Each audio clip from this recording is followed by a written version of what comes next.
compared to the other one. 13 and 15 are two of the hardest. 15 because it has so much material. You know, it's not, the concepts are not all well, except for maybe variations, and then the IV push. But the concepts are not all that hard, but there's just so much information in it. That's why I break it down or do it over more than one day. And 16, it's got a lot, but it's the same stuff we did in chapter 13. We're just looking at it differently, and since you've already seen 13, it makes 16 a little bit easier. Because we're still doing safe dosage calculations, but we're using, instead of kilograms, we're using a child's BSA. And so this is where I'm going to start. And on the test for these problems, I will give you BSA. Okay. The little project we do, I don't know if I give you the BSA or not, but you should. It's in the textbook, and it should be in your notes. It's at the top of this worksheet. So it's, you can either use, depending on if you're given centimeters or kilograms. Centimeters and kilograms are inches and pounds as to which one you use. They're pretty much the same setup. All right. So I think I did number 4, and they said I did number 4 last week, but I want to go ahead and do number 4 again, just to get us started. Okay. Get my little pen going here. And I'm going to try to highlight a little bit instead of underline. So the child is 126 centimeters tall, has a weight of 23 kilograms. So we need this for the BSA. And then he's prescribed, whatever that medication is, 1.8 milligrams IV at 10 a.m. And so we're wanting to know, is this dosage safe? And then why or why not? Then we have the recommended dosage noted on the insert as 2 milligrams. For some reason, when I start using the pen, it always does that. So we use the 2 milligrams per meter squared to determine if it's safe. Okay, so this is our recommended safe.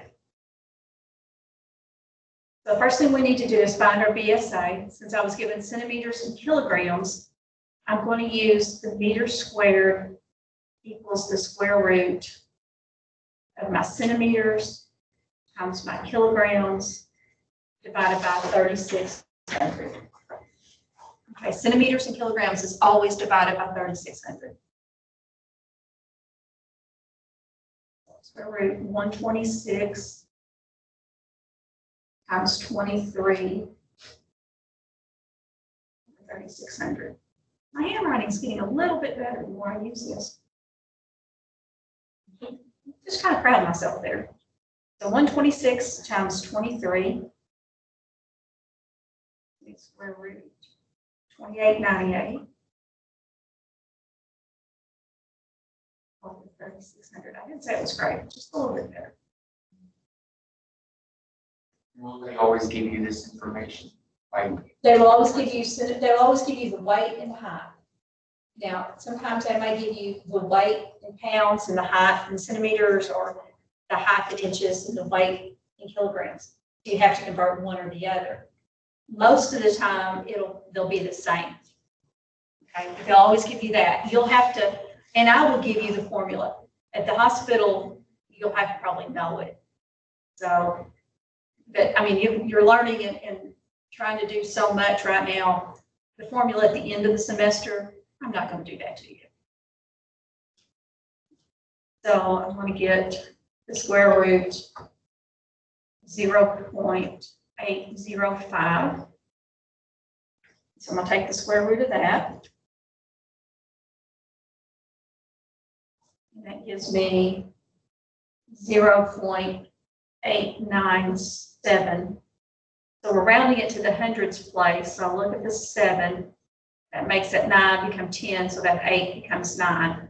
So we have 0.90 meter squared. Now, normally we say no trailing zeros, but meter squared is always, or not always, but it's supposed to be 2 decimal places. So if you want to put the 0.90 or the 90 hundredths, you're fine. You want to put 0.9 or 9 tenths, you're fine. Because it's the same amount. Okay. So the recommended dosage, and it's for this child, so we've got to keep in mind that we're not giving just the 2 milligrams per meter squared, we've got to calculate. So, to find the safe dosage, or in this case, the recommended dosage. My handwriting's not all great there. So to find the recommended dosage, I'm using the 2 milligrams per meter squared. And then times my BSA, which is 0.90 meters squared. So I am looking for milligrams. So my meters squared are going to cancel. And then 2 times 0.90 or 0.9, I get 1.8 milligrams. So the recommended dosage is 1.8 milligrams.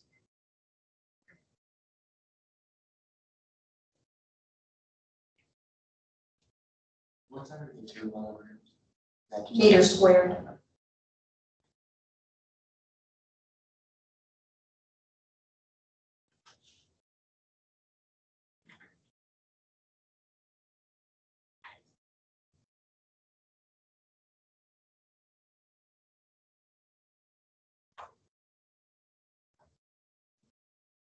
Okay, so remember, and this goes back again to 13, our ordered dose has to be less than or equal to our recommended dosage.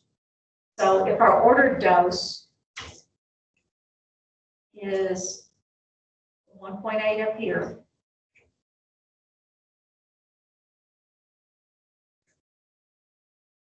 it has to be less than or equal to our recommended dose, which is the 1.8 milligrams that we just found here. Okay.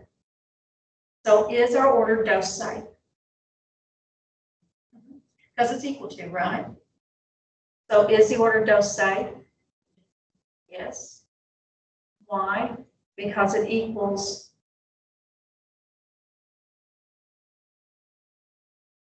the recommended dosage.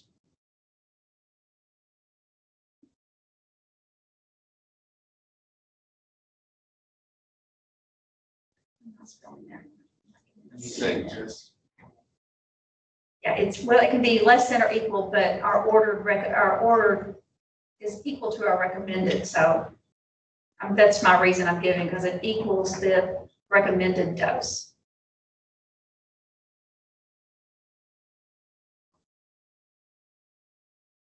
So that's why I know it's safe. I had a lot of students one semester that couldn't grasp that the order has to be less than or equal to the recommended. So I made them write out the reasons. I thought that's a pretty good idea to keep. It worked with them. All right. So we know the order is safe. I know that my order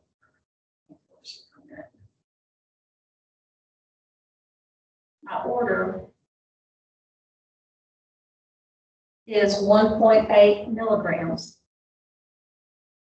So if the dosage is safe, how much will you give? And again, this is for one dose. Of course, if the dosage is not safe, describe what you would do. Well, we know it's safe, so I'm going to mark that out, so we don't have to do that.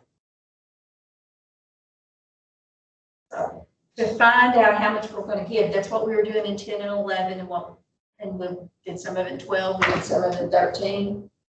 So how much are we going to give? We're looking for milliliters, because this is in milliliters. We're giving an IV injection. So I've got my order, milligrams over 1, times my supply dosage, which is my form over my dosage strength. So 1 milliliter over 1 milligram. My milligrams are going to cancel. 1.8 times 1 is 1.8, 5 by 1 is still 1.8. So I'm going to give 1.8 milliliters.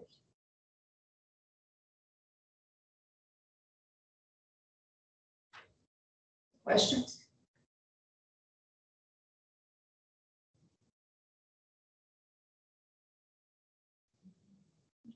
I'm sure everybody's So number 5, we're doing the same thing we did on number 4. We have a 2-year-old, and sometimes that makes a difference. Sometimes the age makes a difference. With herpes simplex, it's 35 inches tall and weighs 30 pounds. The drug order reads whatever that medication is. 100 milligrams IV twice a day. Is the order safe? Why or why not? Okay. From the drug reference, it recommends that 250 milligrams per meter squared every 8 hours. That's 3 times a day for children younger than 12 and older than 6 months. I don't have to worry about that 3 times a day.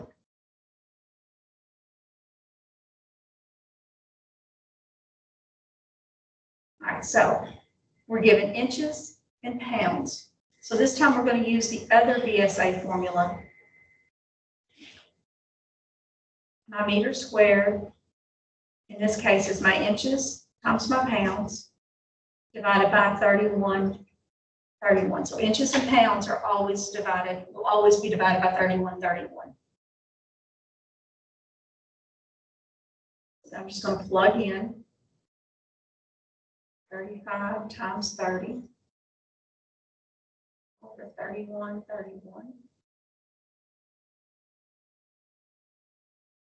35 times 30 is 1,050.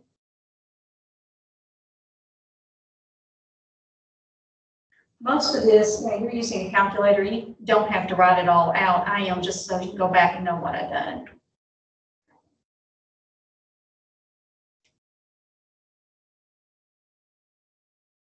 That gives me 0.335.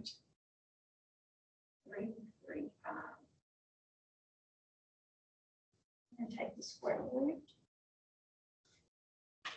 Oh, we just use the square root of 30. And What is square root?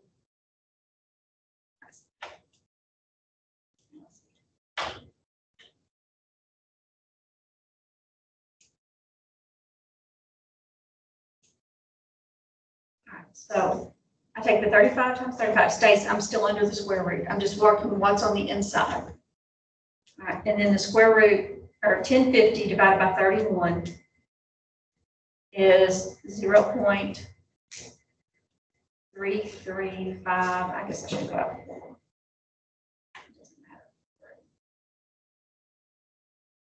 And then I'm going to take the square root of that.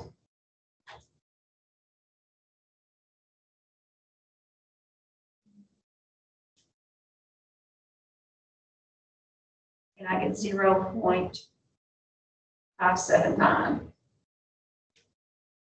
So that rounds to 0.58. So my BSA is 0.58 meters squared. So once I divide this, and I get this number. Now it'll have more numbers than just this. Right. Okay. And then I just round it to 4 decimal places, and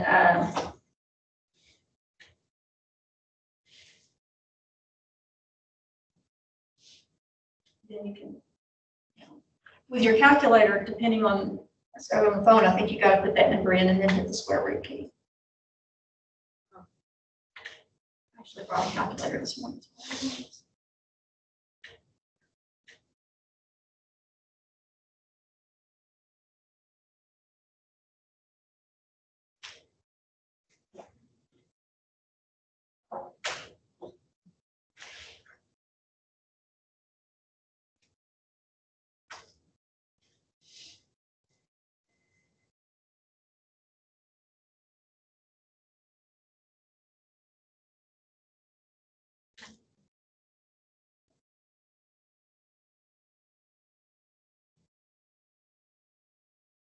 Sorry, I got sidetracked. Did you figure that out? I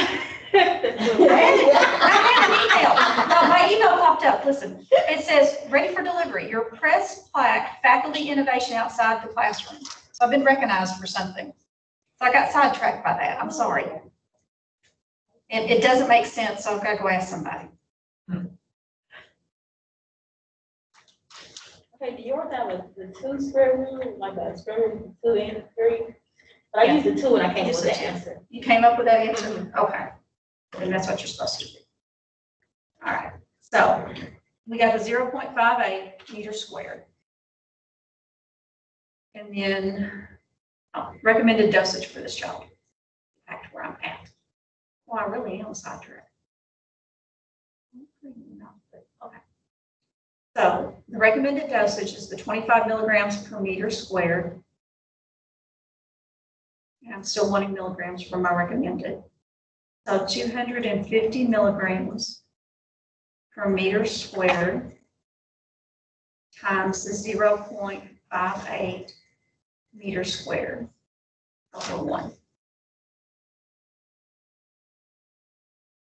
So then I cancel my meter squared, and I get 250 times the 0.58. And I get 145 milligrams. And this is per dose, so 145 milligrams. Perfect, like I like that.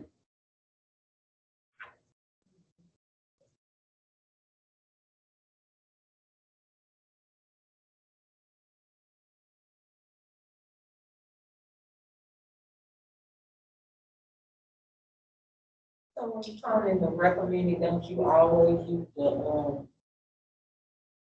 drug reference? Yeah. Whatever the drug. The drug, yeah, recommends. the drug reference recommends, or if it's, sometimes it'll be on the label. Most of the time though, with these, with the PSA, it'll be in a drug reference guide.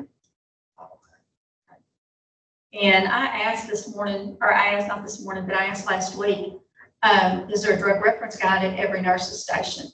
And they said it's supposed to be, but now they use the internet and look it up. Oh, okay, that's why I'm about to say, because I remember from working in nursing home, they already had one. Yeah, there should be a drug reference guide available, or they'll tell you what website to use that you can look it up. But you know, since everything's going digital now. Oh, I think that don't need to be there. No, well, if you're consistent and everybody's using the same website, then I think it's okay. But, or at least using the same website within the hospital. But if, you know, everybody's using. Right. Yeah. But I think though, I mean, they all should be the same. You know, all drug reference guides should be the same. Because it's put out, you know, all these recommended doses is put out by the manufacturers of these drugs, so. All right, so our order dose has to be less than our recommended. So our order is 100 milligrams. And it should be less than or equal to our recommended, which is 145 milligrams. So what I look at more than anything, is this statement true? 100 milligrams is less than the recommended 145, right? So then is the order safe? Yes. Why? Well, because the order, our ordered dose is less than the recommended.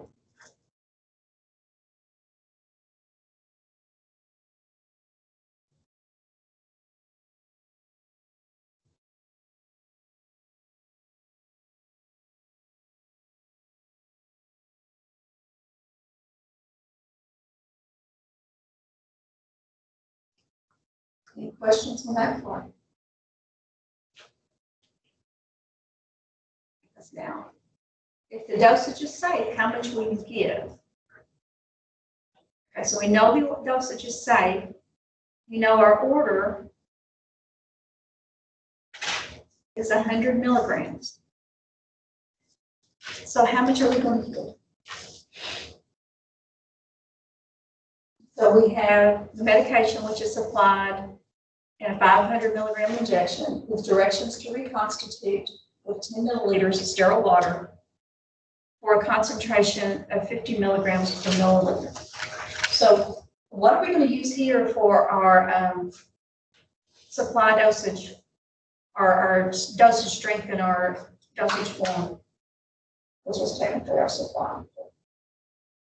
What are we going to use here to calculate?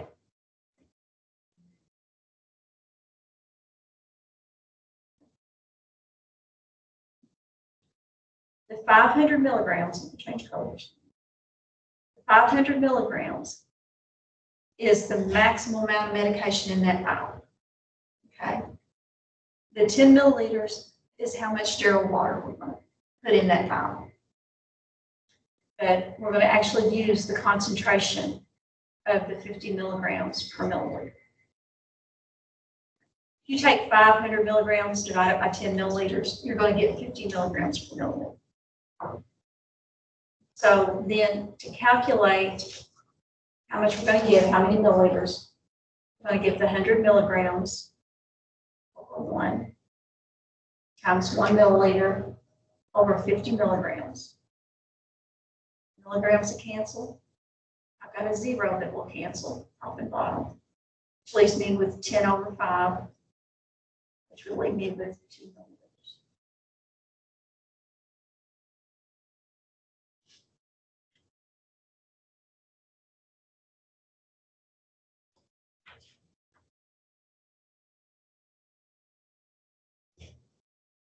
This is all just one question. Right, that's what I'm like, these some big questions, we're gonna have 2 or 3 of them. And how do we get 100 milligrams? It's the order. It's from the very beginning of this. The drug order reads 100 milligrams. So it's what the doctor ordered. Is this homework that's due? Yeah, but it may have today's due date on it, but it's technically not due. I mean, it doesn't have a log date on it, so I'll change the due date, but it doesn't matter. I was just I kind of set them because when I have to put a due date in when I put the homework up, but I don't have to put a lock date. In years past, when everybody was supposed to meet in class, then I did. And it was usually the day before the test. So make sure, we could actually ask questions before we took the test. And everybody supposedly had homework done. But this semester, everything's so weird. Some people are in class, some people are home, some people are just watching the videos when they get time and doing it, which I don't agree with, but whatever works best for them, I guess. All right, so I'm gonna let y'all start off with 6, let y'all work it.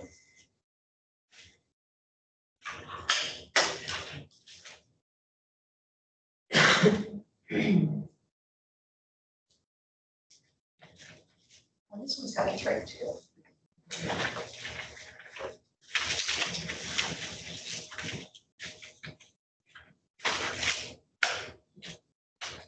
Okay.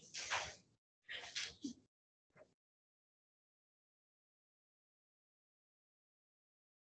can print off these that you can go ahead. Yeah, they're on Canvas. All you have to do is click on it and then download it. You can print it.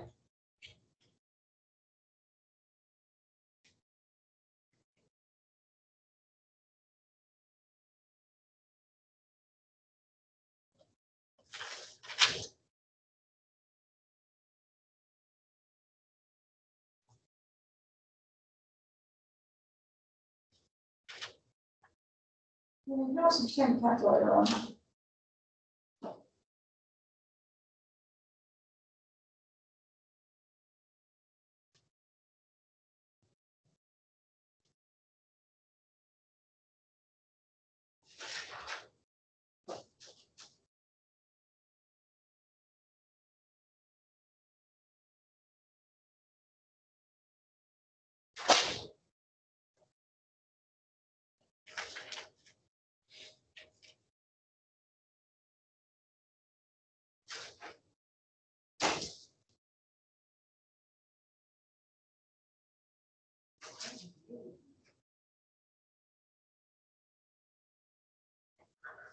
Is there a specific number for milligrams in a day? Yeah, let me go ahead and write this one. I didn't realize that it was changing up so much. We got the BSA, they gave it to us, so we didn't have to figure anything. So no calculations there. I was like, I don't know how to set it up, there's no engine. Yeah, that's why we're looking at it. I'm glad they gave it already, okay. So I got you on the very first thing, that's fine. That's where I said it had a little bit of a complication, because I didn't read that 150 milligrams per meter squared per day. But yeah, sometimes the question will go ahead and give you the meter squared, because somewhere they had to give the child's medication before they went ahead and calculated the BSA and put it in the record. So we've already given the BSA. So what is the recommended daily dosage for this child? So we set this up a little bit differently. So the daily dose, this is per day, and this goes back to where I think I kind of lost y'all in chapter 13. So I want this one per day. So it's the same thing. I take my recommended, the 150 milligrams per meter squared per day. And then times my BSA at 0.44 meters squared. So then my meter squared cancels.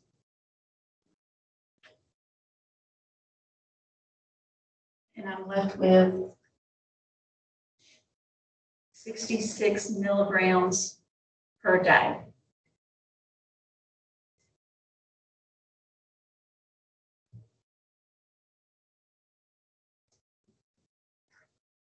Yeah, I was just overthinking. Yeah, and it's easy to overthink things. I do that on a regular basis still, and I've been teaching this for like 4 years. So I don't even want to count up the semesters I've taught it. So this is per day. I want per dose, or single dose this time. So single dose. So I'm going to take my 66 milligrams per day, and then it's times 1 day.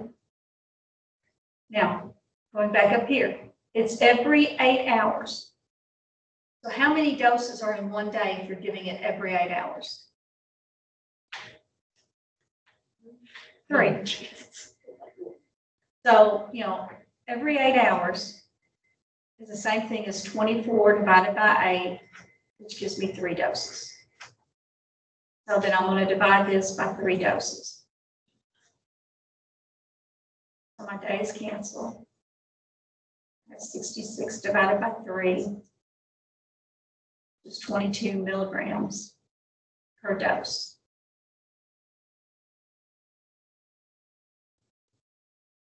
So this one kind of throws in stuff that we've already done. And it's this whole chapter 16 and 13 are pretty much identical, except 13 uses kilograms and 16 uses meters squared. Okay. So 16 makes sense. You should be able to go back and do 13 and it makes sense. All right, so now.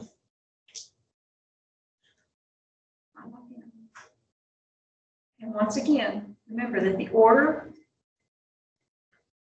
has to be less than or equal to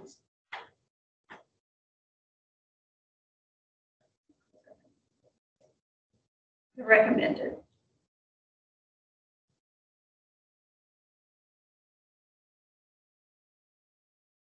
So my ordered dose, going back up here to the top, is 22 milligrams.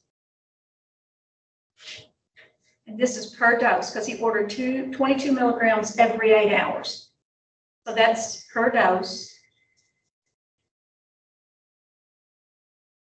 It has to be less than or equal to our recommended, which is what we just found, the 22 milligrams per dose. Don't start that, y'all. Been yelling since I got in here. I was like, why not y'all knew? All right, so 22 milligrams is less than or equal to, and it can be equal to 22 milligrams. So is our dosage safe? Yeah. Yes. And then why or why not? Equal to the recommended. It's the ordered. And y'all can say this however you want to. I'll go back and check it.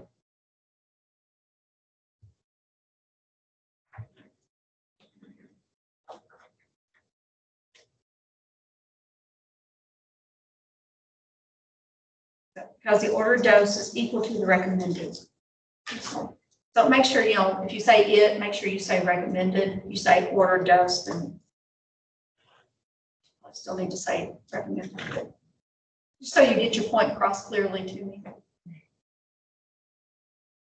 Okay, so we know our order is 22 milligrams. That's what, oh, that was it. I didn't have to go any further on that one. So are we good with these? Pretty much, you think, till you start the homework anyway? Yeah. That's the way I am. I'm good with all this till I start the homework. All right, the pediatric volume control sets. And they're, with pediatrics, you're, you know, looking at smaller amounts of medicine and sometimes they've got to be diluted a lot more. So this is what a volume control set looks like. They're most frequently used to administer hourly fluids and intermittent IV medications to children. The fluid chamber will hold 100 to 150 milliliters of fluid to be infused in a specific time period as ordered. Usually it's 60 minutes or less, so it's under an hour. The medication is added to the IV fluid in the chamber for prescribed dilution. Volume control sets are micro drip, which means that the micro drip, we'll remember, is 60 drops per milliliter.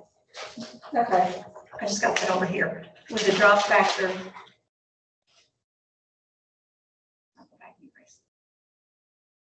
So the micro drip sets has a drop factor of 60 drops per milliliter. So the volume control sets will have the 60 drops per milliliter. So just kind of going through this. This is what goes into the IV bag. This is our roller clamp that kind of controls the open and flow. We add so much IV fluid in here, and then we add so much of the medication.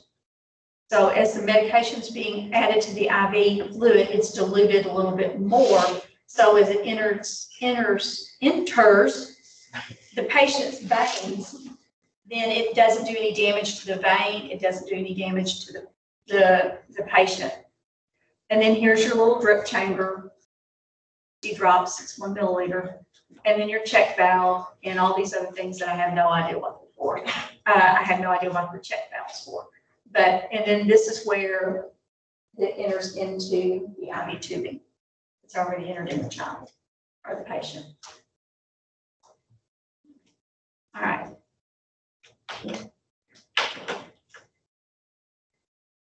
So let's look at the problem here. So we have clariforin. Like I said, some of these I can pronounce, some of these I can't. So we have clariforin, 250 milligrams.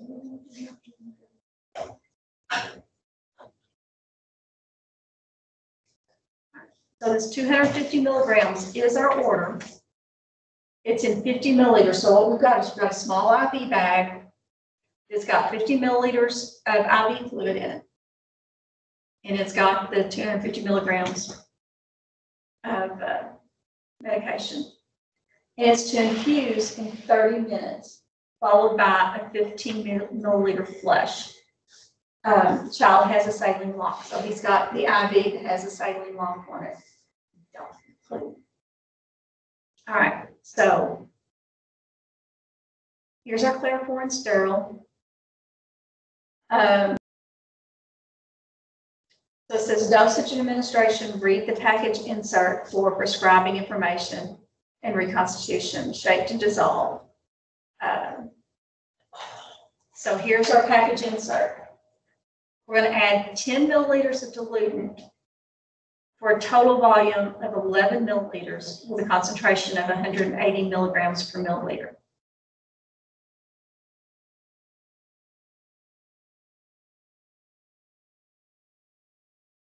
So calculate the total volume of their intermittent IV medication and the IV flush.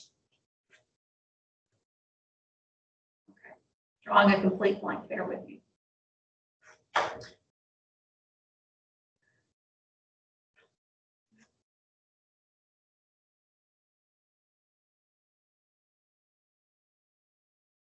One of those, okay, I think I know what I'm supposed to be doing, and then, you know, I draw a complete blank.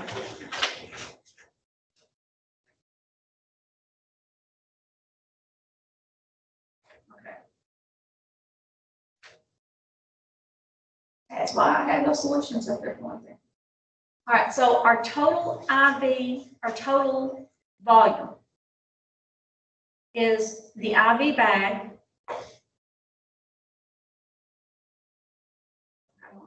The IV bag plus the IV flush.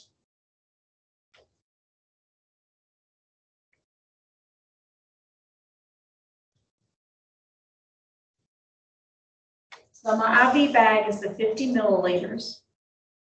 My IV flush is 15 milliliters. That gives me a total of 65 milliliters.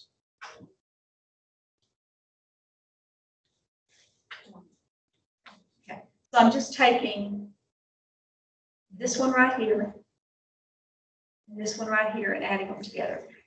With a pediatric patient, they can have only so much fluid in a given amount of time, in an hour. They get the fluid overload.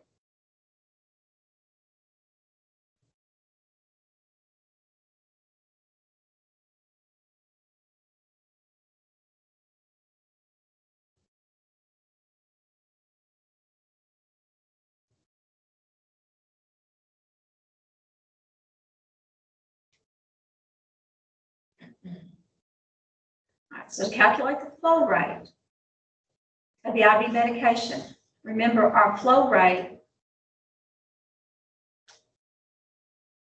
is our total milliliters over our total time times our drop factor, and then times a time conversion if needed. So if we're in hours, we'll have to use that time conversion. So our total milliliters is 65 milliliters. Our total time is the 30 minutes times our drop factor. So remember, the drop factor is the micro drip. So it's the 60 drops per milliliter. So our milliliters cancel. I'm already in minutes, so I don't have to worry about the time conversion.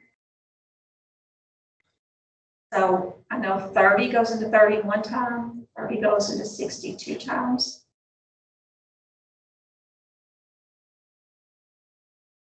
And then 65 is 130 drops per minute. Now, you can do the 65 times 60 and divide it by 30. You're still going to get the same thing.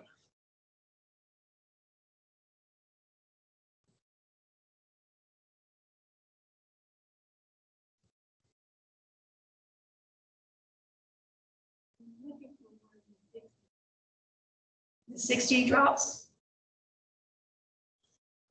right here. All right, the drop factor is 60 drops Oh, I per can see milliliter. that. It's okay.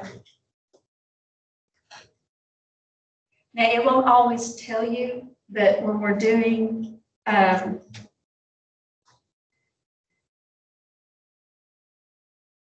these medications, and I already forgot what it's called. The drip chamber, or the drip chamber, not the drip chamber. IV control sets. With the control sets, then the drop factor is always going to be 60 drops per milliliter. Okay, so how much will we give? So this is where I take the 250, change colors here, the 250 milligrams, which is my order, times my concentration. My concentration is 180 milligrams per milliliter. Okay. I don't have to worry about the diluent or anything. That's there in case we had to dilute it, which you may have to. So I'll write this here. My order, 250 milligrams.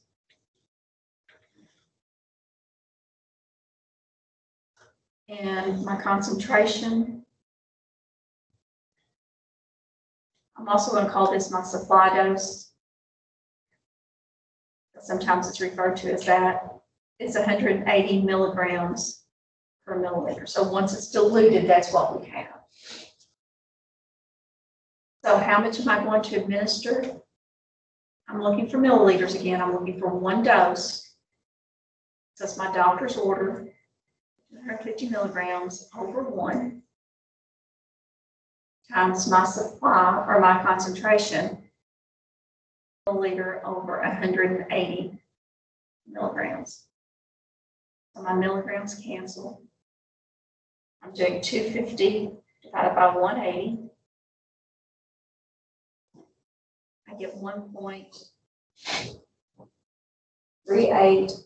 8 is repeating, but we're going to round it because it's greater than 1. It rounds to 1 decimal place, so it'd be 1.4 milliliters is what I'm going to.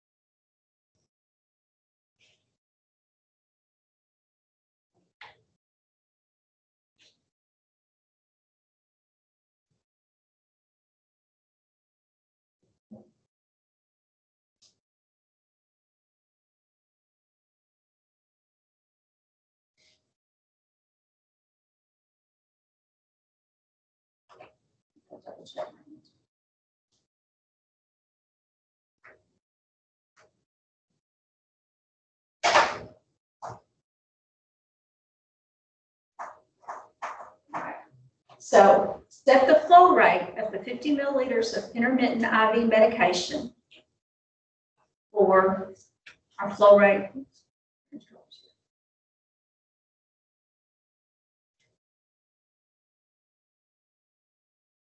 So this is our flow rate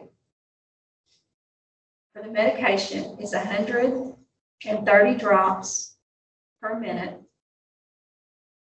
For the follow with the 15 milliliters of flush, it's also set as 130 drops per minute. The reason they're both set at 130 drops per minute is because I calculated the flow rate based on the total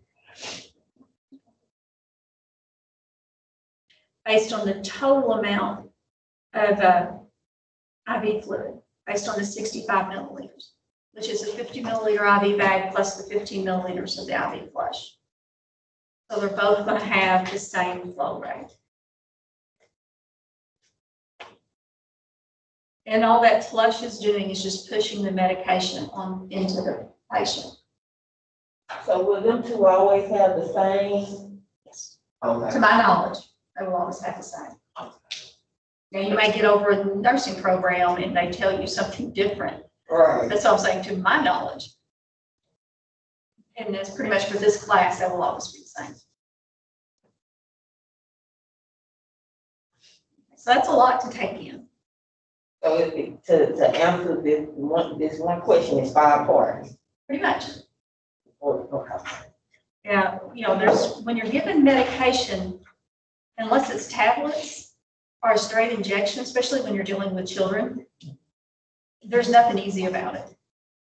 You know, I mean, it's not hard. That's not what I'm talking about as far as being easy. There's a lot of parts to it. You know, there's a lot of places for errors to be made. So, you know, it's a little more complicated because we're dealing with small people, you know, and we're giving them a lot of times adult medications, but we have to, you know, water it down to where it won't hurt them. Okay, so let's go on and look at this next one. Now, some of y'all, if you notice, a lot of this we've done before. I think everything we did here, we've done before. Except for that first thing I calculated, the IV bag plus the IV flush to get their total volume. That's the only thing new about this one. We've calculated flow rates and drops per minute. We've calculated how much we're going to get. Okay. We haven't looked at it as what we're going to set the drop rate for both of them, but we found the drop rate, so we know, the math isn't really anything new. We're just looking at it in a different way. All right, so this time I have an order for 5% dextrose, normal saline, IV at 30 milliliters per hour for continuous infusion, and we're adding gentamicin, 30 milligrams IV every 8 hours over 30 minutes. So an electronic infusion pump is in use with the volume control set. All right, so calculate the dilution volume required to administer the gentamicin at the prescribed continuous flow rate at 30 drops per milliliter.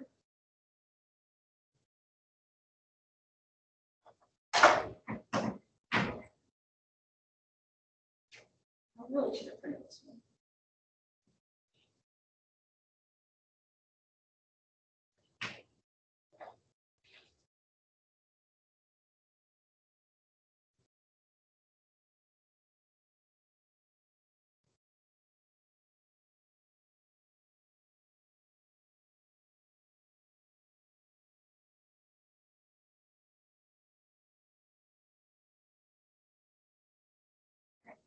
So the dilution volume. So I'm going to we're giving it over 30 minutes. So I'm having to convert my 30 milliliters per hour to minutes. So I'm looking for the number of minutes I'm going to have, milliliters per minute. I'm going to have 30 milliliters over 1 hour.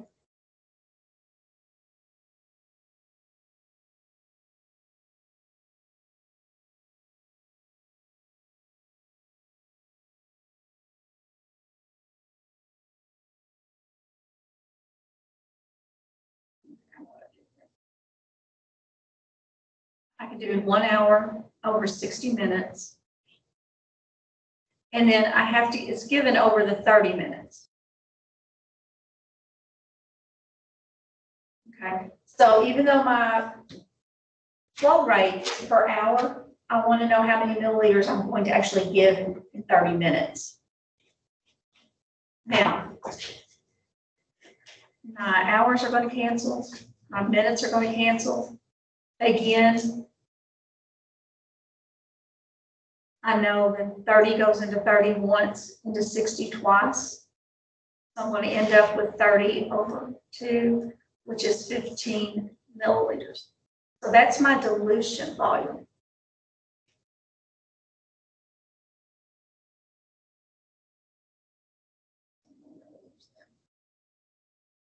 So this is how many milliliters total it's going to be in that volume control set.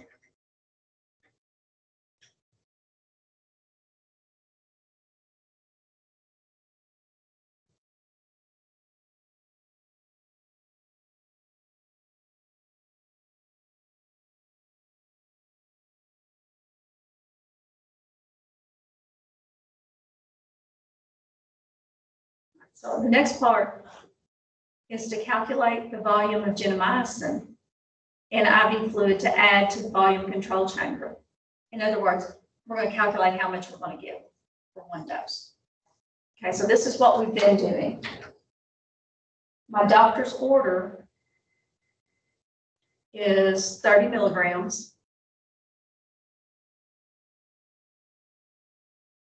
My concentration or supply. Now I've got 80 milligrams per 2 milliliters or 40 milligrams per milliliter. I'm going with 40 milligrams per milliliter because it's a smaller number. So my milligrams cancel. My zeros cancel. So I have 3/4 milliliter, which is 0.75 milliliters. So that's how much I'm going to give.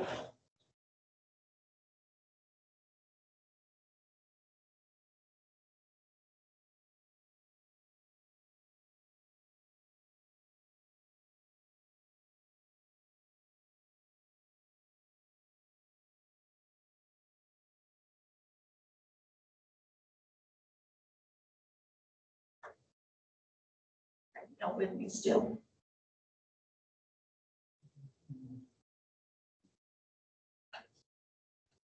I have a question.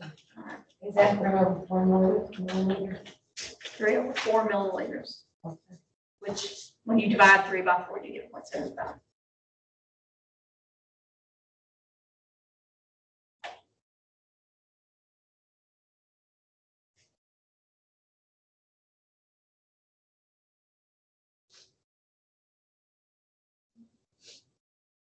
I was asking one question right there.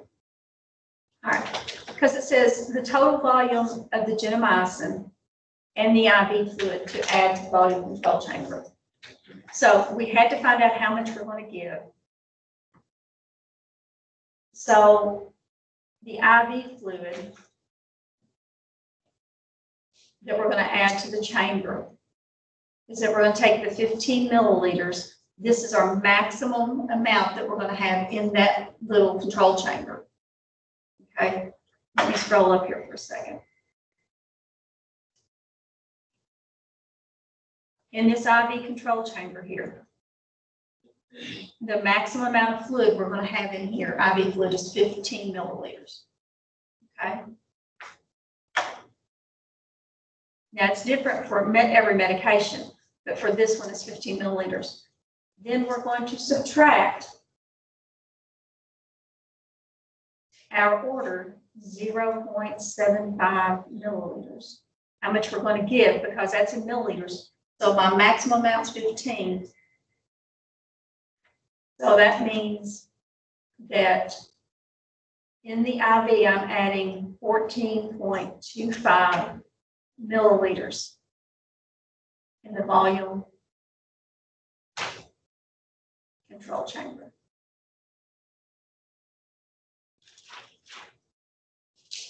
And this is the IV fluid. I'm also going to have 0.75 milliliters of medication.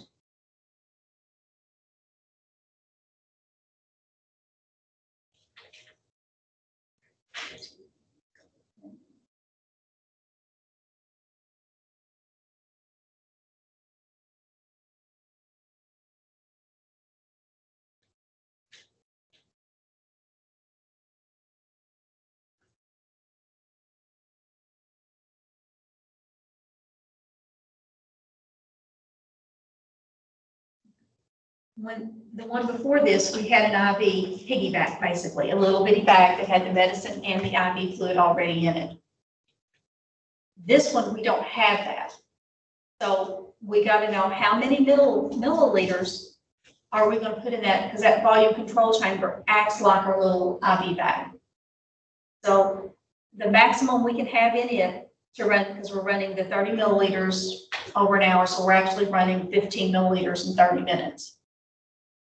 The most we can have in it is 15 milliliters.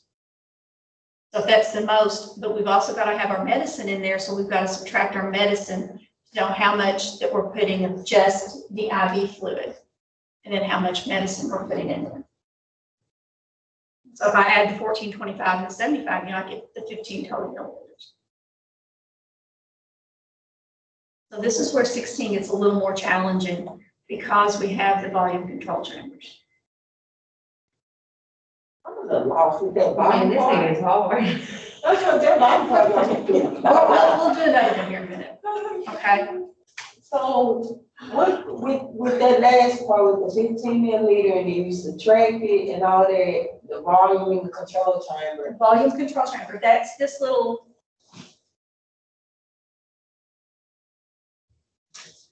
This little thing right here, this is your volume control chamber. Right. It's acting like the IV bag, the IV piggyback, where you have your so many milliliters of IV fluid plus your medication. So what we're doing is we don't have that IV piggyback or that little IV bag now. Now we kind of have to make our own. Your own like little piggy bank. Yeah, just like our little piggyback. So we're having to calculate the total number of milliliters we need, how much medication we need. And then that's what we did down here. Come on, flow. All right. I needed 30 milliliters was going to run for an hour, which I did this out the long way because this was an easy one. But if you got 30 milliliters in an hour, how many milliliters are going to run in a half hour? 15. Yeah, half of that. So our 15 milliliters is the total amount of medication and IV fluid that we can have in that volume control chamber. Right. Okay. So then how much medication am I going to add to that? Or how much medication is needed in that volume control chamber for the patient?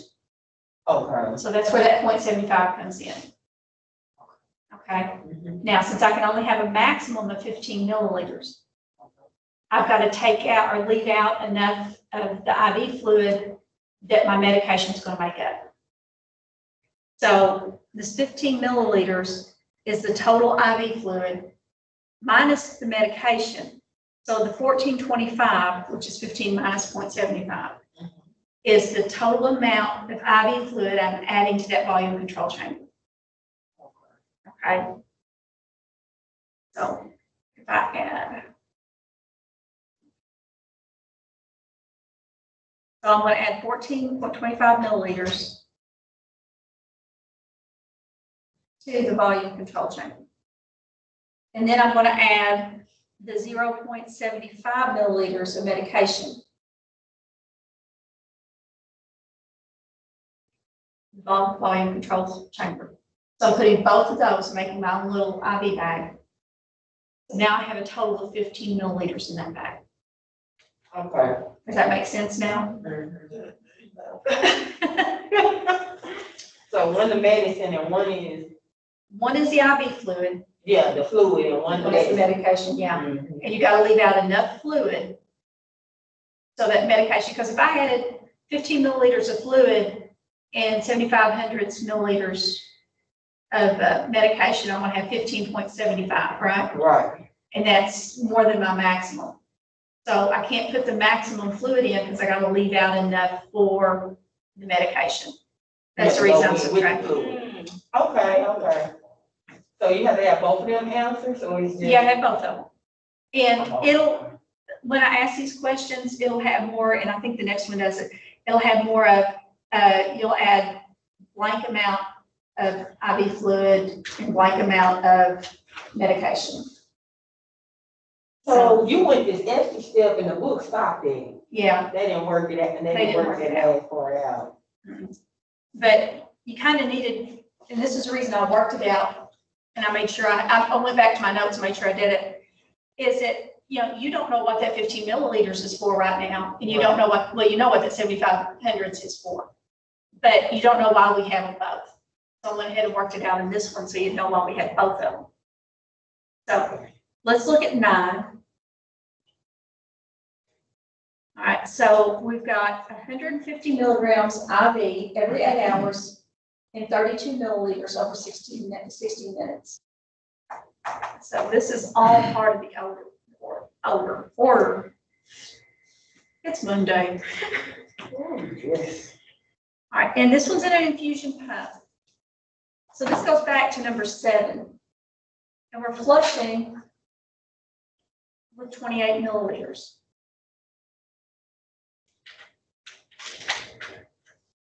But the thing is here too, I don't have an IV bag. Okay.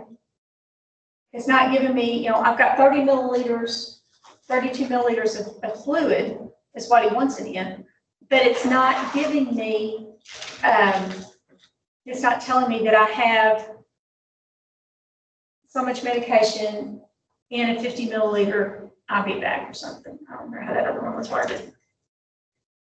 So I gotta calculate the total volume. So my total volume is the 32 milliliters from right here and the 28 milliliters of the flush.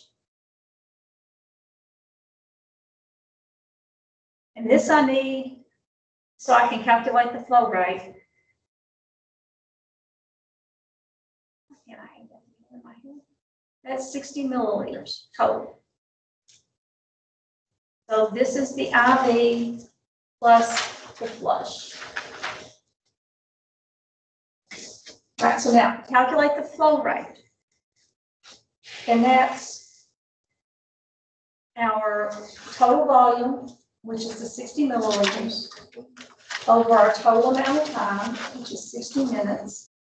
This is an infusion pump, so I don't need to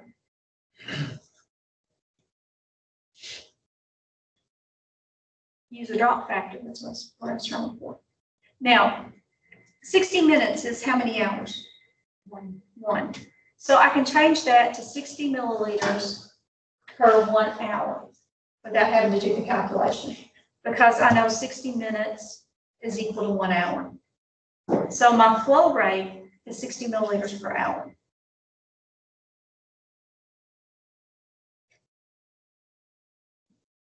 I need to do that, go back and do that time conversion in there just so I don't lose y'all. Oh, you fine. Okay. Right at the same time. I understand. Yes, sir. Yeah.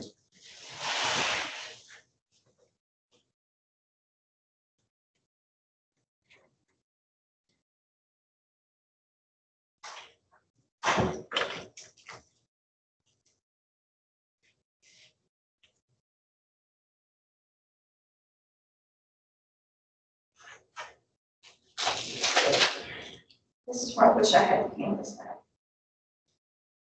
So many apps on my phone. I'm not trying to sound mean, but I'm so glad y'all are just confused as I am. Right.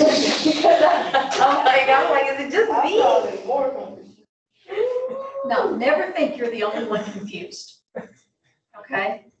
Because I can't put it up on my phone, I have my app. Because there's always someone else. Never be afraid to ask a question thinking I'm the only one, because there's always someone else.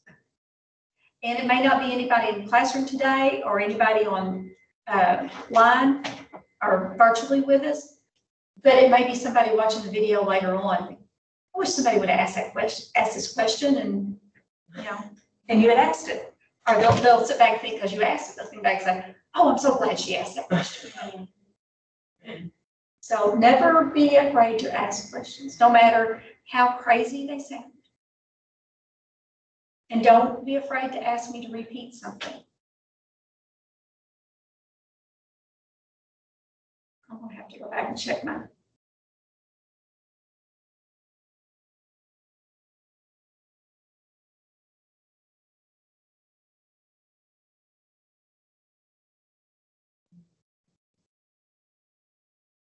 Okay. Because it's asking, see, and here's where I was talking about a while ago, it's going to ask you how many milliliters of medication and how many milliliters of IV fluid to the chamber. The chamber's at volume control chamber. So first thing we need to find is we need to find out how much we're going to give. Okay. So I have 150 milligrams for my order. And then I have my concentration or supply dose, whatever you're wanting to call it, the 1 milliliter per 150 milligrams. So 150 divided by 150 is 1. So I'm giving 1 milliliter.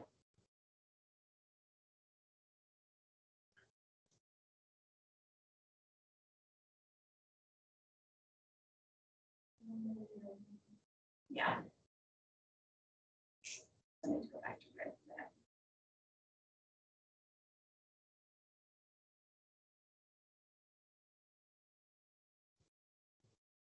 So you can put the 1 milliliter here.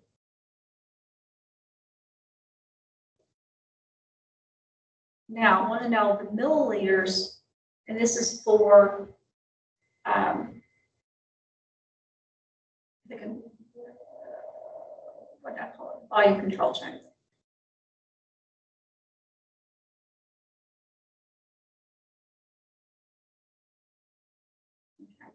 That's where I take.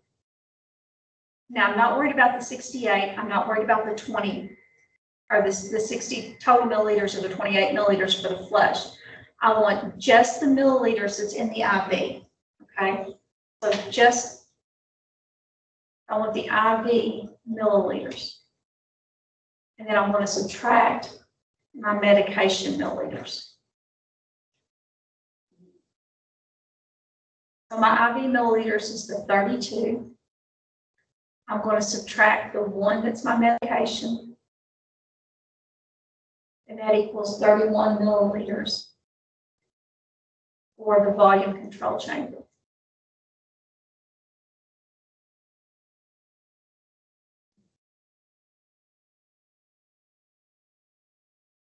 So then I have 31 milliliters.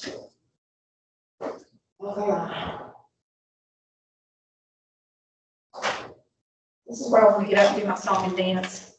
Okay, I'm getting lost in the sauce on this one. Okay.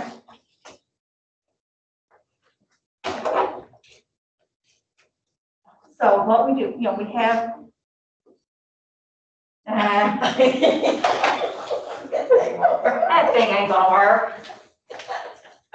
And I don't have anything with me to draw with. Well, you just point to it. Okay, well, I was just thinking, okay, in the volume control chamber, let me draw it with my other pen.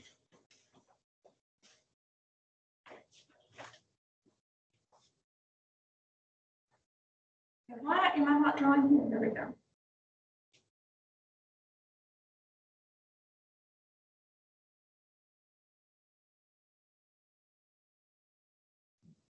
Okay, so this is our volume control chamber.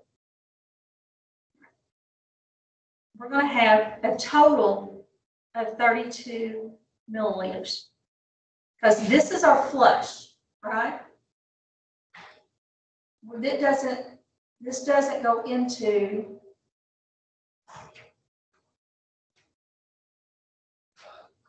the volume control chamber. Okay. So we have our 32 milliliters, which is our total amount. Right. Okay, I see that now. Okay.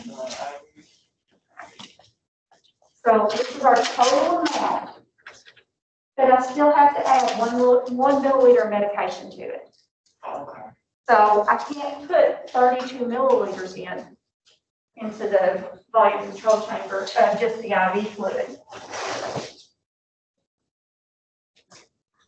So I'm going to have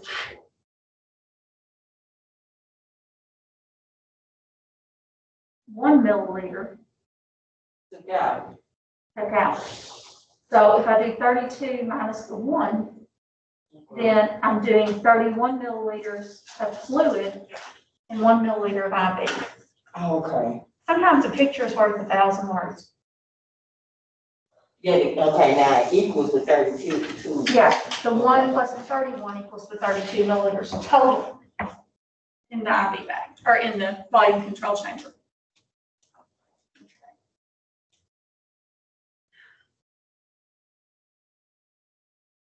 Did we, like, with that flow rate, were we supposed to? We didn't have to find the flow rate this time. Oh, yeah, we had to find the flow rate, but we weren't really doing anything with it. Oh, okay. This is all, not well. Yeah, this is pretty much all the information we need to fill that volume control chamber and to set up this IV. Okay, so we're putting 1 milliliter of medication, 31 milliliters of IV fluid into the volume control chamber, and then we're setting the infusion pump for 60 milliliters per hour. And then we can run the IV. So that's all the information we need, all the calculations we need to run that medication into that patient. And so this is what we'll have to do on the job. On the job. Ooh. Now, you'll That's why have, they, ooh. Yeah, Work at a clinic. I'm not doing no help. Well, I was gonna say, yeah, but you can do this sometimes because you get these, and I hate to call them feeble, but my grandfather was in the nursing home, and so, well, I had one grandfather and another set of grandparents were in the nursing home, and they both became very feeble in the nursing home. And my grandfather was 300 and some odd pounds when he went into the nursing home.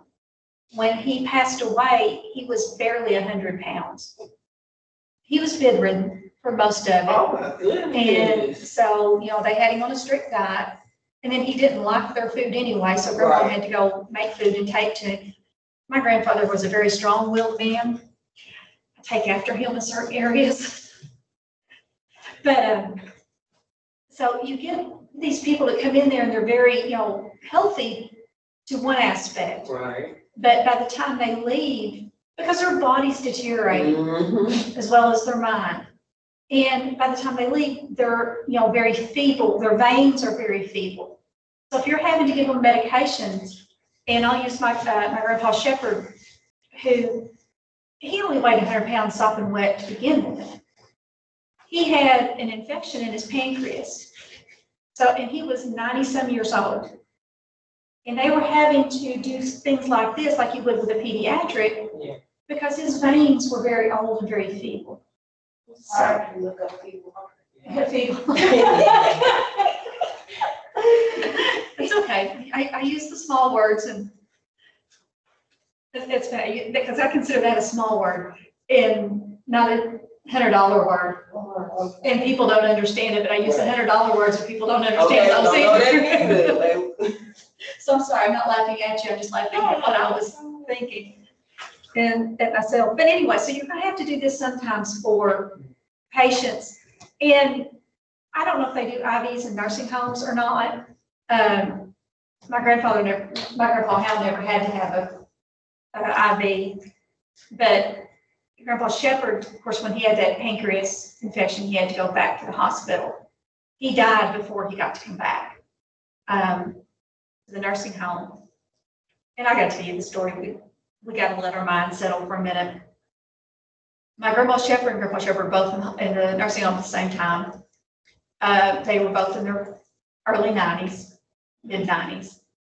My Grandma Shepherd had COPD as well as some other things, but she passed away at 6 p.m. I think it was on a Wednesday night or a Thursday night. Grandpa Shepherd passed away at 2 a.m. the next morning. Wow.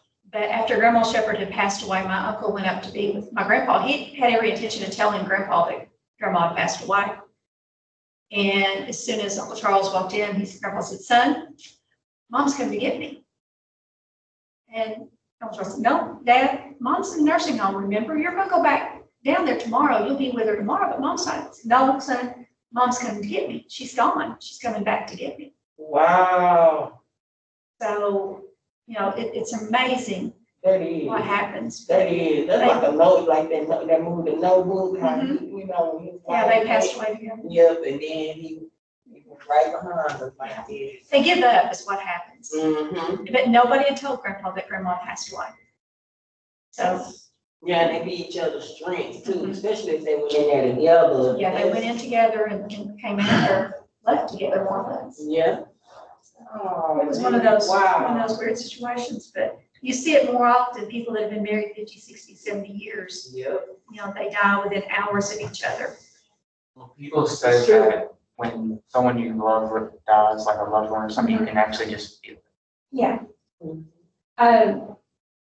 When my grandfather raised me, my grandpa Hal raised me. So he was in essence of my daddy since I was 2 years old.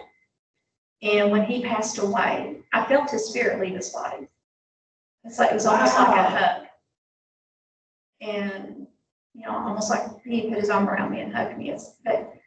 And his whole body relaxed. I mean, his face was drawn when I walked into the ER because they had taken him to the ER. He was having such a hard time.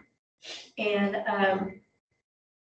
his face was so drawn, it looked like just all you could see, you could make out his skull. And it was so much tension because he's struggling so hard to breathe, and his heart was working so hard. But as soon as he passed, all his features relaxed, and he looked like Papa again. So But anyway, back to this, but you will have, I don't necessarily know about nursing homes, but it's a possibility that you may have. Like, so you just pass out medicines at a nursing home. A lot of people don't like working at a nursing home. But you really don't do anything.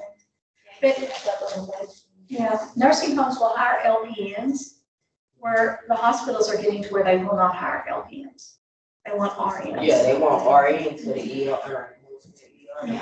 Yeah. Mhm. Go ahead. Why do people choose like LPN? Like I mean, I know it's less schooling, but I'm sorry, I didn't hear choose what? why do people choose to do LPN? I LPN. mean, I know it's less schooling, but It's less schooling, but a lot of times it's a stepping stone. And I'm gonna use my sister because she did this. She was a single parent for one, but she got to be she went and got her LPN degree or whatever license. And she could work at a doctor's clinic. At that time, they hired them in the hospital and in the nursing homes. She went to work for a clinic. And while she was working for the clinic, she also became a traveling nurse too, with the LPN. She did that during the summer when her son wasn't in school, so they could go together. And so she did all that, but then she was working toward her RN degree at the same time, so she could do more. And then so she used that as a stepping stone because she could afford to go. At that time, they didn't have just RN programs. She had to go and get her BSN. So she couldn't take and just go 4 years and get a BSN. So she had to do the stepping stone. She did the LPN so she could transition to an RN. And then she transitioned to the BSN and then the MSN. yeah, I was just wondering. I didn't really understand how that really worked. And some people feel called to work at a nursing home because they like the geriatrics. So, and an LPN is all you need for the nursing home. Most nursing homes pay pretty decent. And some people just want to work, they've got a specific doctor that they like. And maybe that doctor's encouraged them to go get your LPN and come work for me. Yeah, I worked with a lady that was like that. She was working, she was like a secretary, and then she got close with the doctor. He paid for her to go back and get her LPN and her RN, as long as she stayed working for him. A lot of times that'll happen. I was trying to find somebody like that. I wish I could find somebody to pay for my doctorate degree. Yeah, she was like, and the lady was like 52 years old. And, the more life experience you have under you, and I'm not saying that it'll make you a better nurse, but it'll help you understand the nursing and what the nurses do. Not saying, I've got a lot of young people that have come through right out of high school that have come through my classes, and they're going to be excellent nurses. But I don't think they understand all the life experiences some of these people have gone through. And then some of them have, because they've already had a full life in 18 short years. So, any age when you're called to do something, you're going to be excellent at it. Yeah. All right. So we need to get back through this one and finish this. And the total IV volume after 3 doses. All right. This one's just kind of a little weird, but with pediatrics, and we'll get to this. I guess I'll have to teach this next session or do videos on it anyway. But the total IV volume after 3 doses. Because patients can only have so much IV fluid, especially pediatrics or somebody that's frail or feeble can only have so much IV solution or they'll drown in their own fluids. So even though this is a small amount, 32 milliliters in a dose, we've got to look at what's their overall volume. So we'll have to keep track. So after 3 doses, they're going to have 96 milliliters. Okay, and that's just for the medication and the IV fluid there. Now, if we add in the 28 milliliter flush, and I didn't do this in the other one, so we're going to do 3 times at 28, and this is the flush, because this is part of the total milliliters. We're going to have 84 milliliters. So if I add those together, the 96 plus the 84, that's 180 milliliters that we have to add, especially to a pediatric. to make sure they've not gone over their total amount of fluid.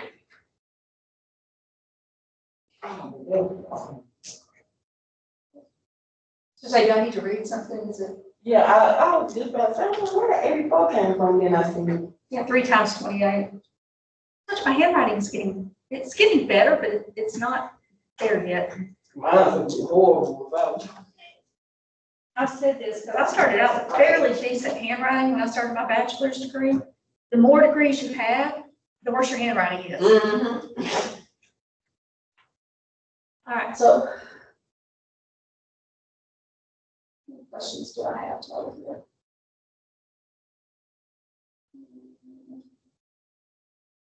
All right, let's look at number 10, because it's the same type. So we don't need this, the 0.9% sodium chloride. Do I need that 0.9% as far as needing the number to calculate anything? That's just telling me the type of IV fluid I have. So I'm just going to kind of mark through this number because we don't need it to calculate. Why they give you all that you need it? Well, because you need it. You need to know when you're fixing all this up, what type of IV fluid am I going to use? Oh, okay, yeah, that's the medication name. That's what you'll go get. It's 9% sodium chloride in the bag. So it's got more than. So that's what it'll exactly say on the bag. That Yeah, you it'll say don't put 0.9% sodium chloride, NaCl. And so we got the 50 milliliters per hour. That's our rate for a continuous infusion of Ancef. This is 250 milligrams every 8 hours to be infused over 30 minutes. All right, and then I've got Ancef as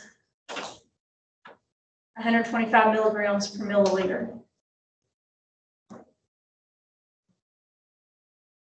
Somebody's trying to get in the meeting. Okay, maybe not. All right. All right, so calculate the total volume. All right, so if I'm running 50 milliliters, these are all set up kind of different. I'm running 50 milliliters an hour for 30 minutes. Okay, I'll do this one easier one. 50 milliliters an hour. An hour is the same thing as 60 minutes, right? So I'm going to change this hour here to 60 minutes. And I'm running it for 30 minutes. So then how many milliliters? So I have 50 over 2. I have 25 milliliters of volume, IV fluid running in at 30 minutes. Okay.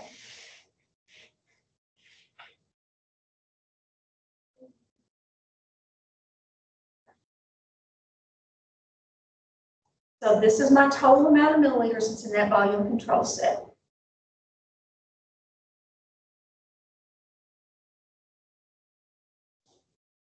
And then I need to know my medication. How much are we going to give? How much medication am I putting in that control set? So I have 250 milligrams. Then I have 1 milliliter, 125 milligrams. So 250 divided by 125 is 2 milliliters.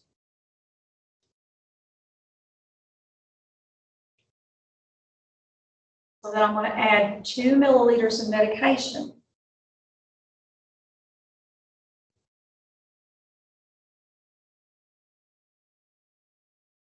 Now,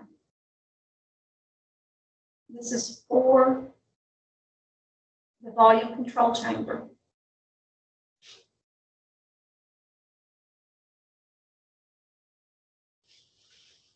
I'm going to take the 25 minus the 2,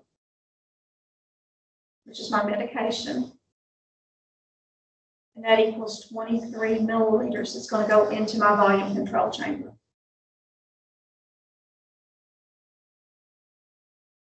And the 23 plus the 2 gives me the 25.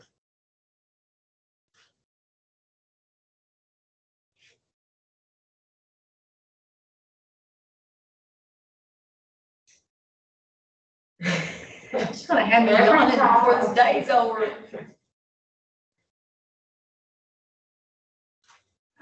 So questions on this one?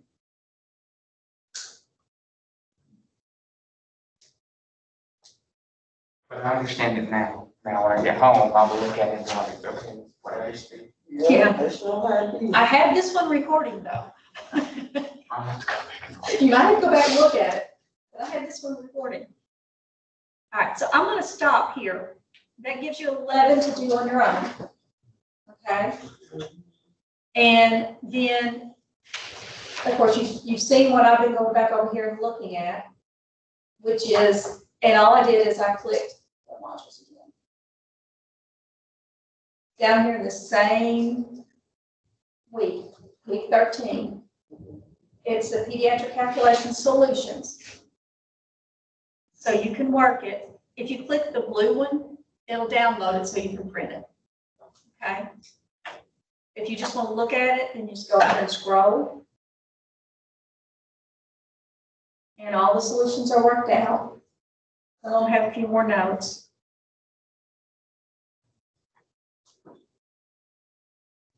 I didn't work this one out as well as I worked the other one out. I didn't put it, for the volume control chamber. But the 25/2, or 25 and 2, and then hopefully you can see what I've done there. So 11, I was right there. So again, we're taking the 57. Now, notice on number 11, because I haven't done this one yet, it's running over 40 minutes. I went ahead and converted the 1 hour to 60 minutes here. I got a decimal, 56.6 milliliters. I rounded it to 57 milliliters. Okay, because we want an even number or a whole number. So then I took the 57 minus the 12 to get my answers down here. You can always add, as long as these two add back up to be your total, then you're okay.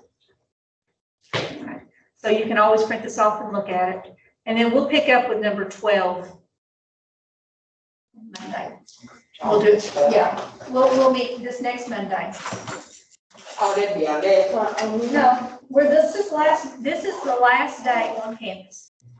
Okay? We will meet, let me ask this before I say we will meet. Do you want to meet Monday virtually, because it's Thanksgiving weekend? Or do you want me to try to do videos to finish this up, or at least find videos to finish this up?